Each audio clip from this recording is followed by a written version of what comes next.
bienvenue sur mon tutoriel numéro 202 et aujourd'hui on va voir l'Accelerated BDD Recovery, nouvelle option sur SQL Server 2019. Très bonne nouvelle concernant les DBA que je suis, c'est qu'on va enlever pas mal de sueur froide lorsque une base est en recovery et que ça peut prendre plusieurs minutes pour que la base se remette en mode normal. Donc il y a une nouvelle fonction qui est apparue sur SQL Server 2019, c'est l'Accelerated Recovery BDD. Alors le problème du recovery, comme je disais avant, c'est quand on redémarre le serveur SQL, SQL va relire par défaut tous les journaux de transactions, d'accord, avant de rendre la base accessible. Le problème c'est que si on fait une opération de lecture, d'écriture, et que les logs vont se remplir suite à la modification de ces données, s'il y a pour X raison un arrêt brutal du serveur SQL, quand on va redémarrer, la base va être en recovery, ne sera pas accessible. D'accord. Donc je l'ai déjà vécu, c'est quelque chose de pas très sympa. Alors, à partir de SQL Server 2019, donc là j'ai créé deux bases qui sont ici, hein. Accelerated BDD avec, donc en activant l'option, et sans. Ok. Donc là, c'est une option qui est apparue sur SQL Server 2019, c'est que c'est ici. D'accord. Cette Accelerated Database Recovery Off, et je l'ai activé sur l'autre base de données, qui s'appelle bien sûr avec. Ok.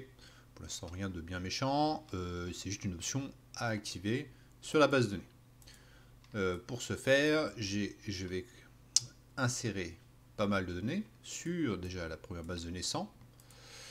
Je vais essayer de recréer la table 1. Donc je vais recommenter la table, je vais faire un begin tran et je vais insérer ici 10 000 fois la table Aventure Box. Et je vais simuler avec un begin tran. C'est parti. Donc démarrage de la boucle d'exécution. Je fais la même chose avec. Donc hop. Je vais recréer la table. C'est parti. Je la recommente. Et c'est parti pour une boucle en curseur. Donc je vais essayer de tourner ça pendant 2 minutes. Et je vais faire une petite pause dans ma vidéo. Et ça fait 2 minutes que ça tourne. Donc je vais jouer la requête ici, qui va te permettre de voir dans les log stats ce qui se passe avec la base de données Accelerated BD avec et sans. Donc je joue les deux requêtes en même temps. Et on va voir quelque chose ici de très parlant. C'est que avec l'option activée avec, on a juste total des logs à 1 giga 3. Donc en base, en cas de crash recovery, il y aura juste 389 MB à recouvrir. Alors qu'avec 100, on est déjà à 8 giga 2, donc pratiquement 5-6 fois plus. Et on aura 3 giga 2 à recouvrir pour remettre la base en ligne. Donc les logs seront beaucoup plus longs à récupérer lorsqu'il y aura un crash. Donc je vais en simuler un. Donc là on voit que l'insertion tourne toujours, hein, sur les deux. Donc je vais simuler un crash. Je vais redémarrer le serveur SQL. Voilà, j'ai envie. Je le redémarre. Ça prend un peu de temps, donc je vais mettre la pause en vidéo. La vidéo en pause. Hein. Donc là, le redémarrage du serveur SQL a redémarré. Donc là ça prend un peu de temps. Donc, le temps qu'il fasse le refresh des bases.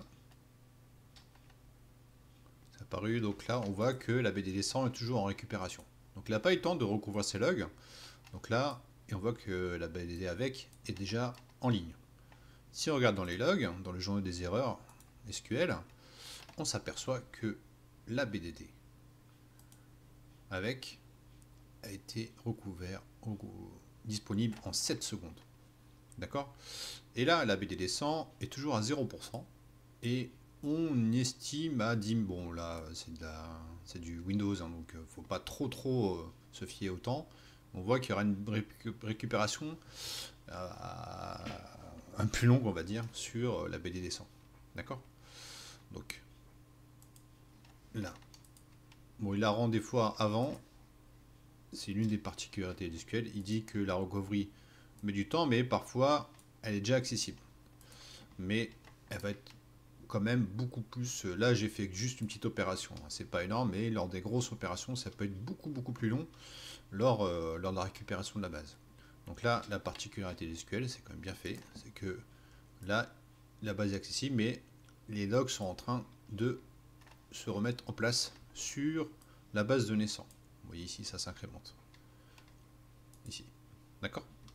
Donc c'est très pratique pour les bases de données fortement transactionnelles et surtout sur le JSON. Si on a une base de données qui est sur un cluster, sur un nœud secondaire, s'il y a une bascule qui se fait automatiquement, des fois, dans certains cas, la base de données sur le nœud secondaire n'est plus accessible. Elle est en mode recovery. Pour X raison, une coupure entre deux, un crash serveur, etc. On peut avoir plein d'exemples. Et la base de données, si on active, on aura plus ce cas de figure, et ça peut être très appréciable.